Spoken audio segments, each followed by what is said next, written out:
देश और विदेश से हमारे कार्यक्रम को देख रहे अध्यात्म ज्योतिष के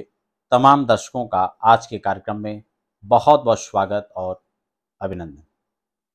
हम बात कर रहे हैं सौभाग्य सूचक रोहिणी व्रत कथा के बारे में, व्रत पूजन के बारे में। ये कब पड़ रहा है, कौन सी डेट को पड़ेगा,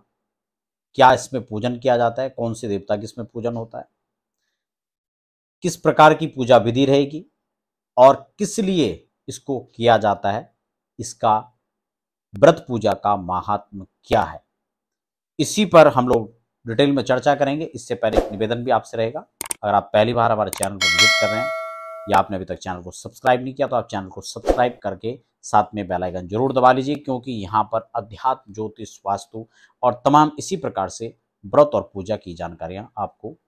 समय समय पर मिलती रहती है। देखिए 23 जून 2025 इस बार 23 तारीख को यह सौभाग्य सूचक रोहिणी व्रत का दिन रहेगा, जो कि आषाढ़ कृष्ण त्रयोदशी को पड़ता है। इस बार एक विशेष संयोग भी है कि इस दिन सोमवार और प्रदोष भी साथ साथ में पड़ रहा है। हालांकि यह व्रत भगवान श्रीहरि को समर्पित है, लेकिन संयोग से इस बार भगवान शिव की विशेष मास शिवरात्रि सोमवार और प्रदोष दोनों पड़ रहा है। इस व्रत को विशेषकर माताएं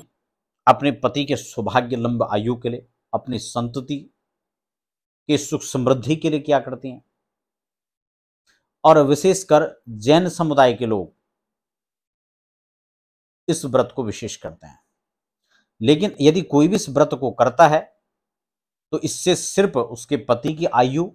या संतति के लिए ही नहीं, इसको सौभाग्य वृद्धि के लिए, धन धान्य की वृद्धि के लिए और विशेष किसी भी कामना के लिए व्यक्ति अपने जीवन में कर सकता है। साथ ही साथ यह किसी भी कष्ट निवारण के लिए इस व्रत को किया जा सकता है। कैसे करना है थोड़ा इसको भी हम लोग समझ लेते हैं। प्रातःकालीन ब्रह्म मुहूर्त में उठ करके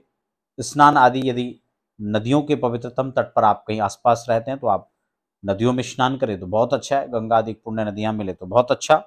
नहीं है तो आप घर में भी स्नान करके गंगा आदि नदियों का स्मरण करके भगवान सूर्य को अर्घ्य दे करके, भगवान सूर्य पूजा करके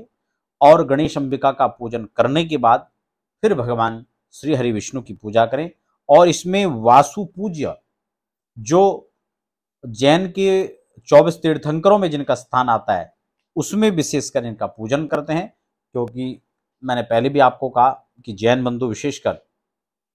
इस व्रत को करते हैं। हमारी जैन माताएं जो हैं वो इस व्रत को विशेषकर करती हैं, तो इसलिए अगर आप इस व्रत को कर रहे हैं तो आप विशेष रूप से इस प्रकार से इस व्रत को कर सकते हैं और अपने जीवन में सुख समृद्धि और सौभाग्य को प्राप्त कर सकते हैं। आप सबको शुभकामनाएं।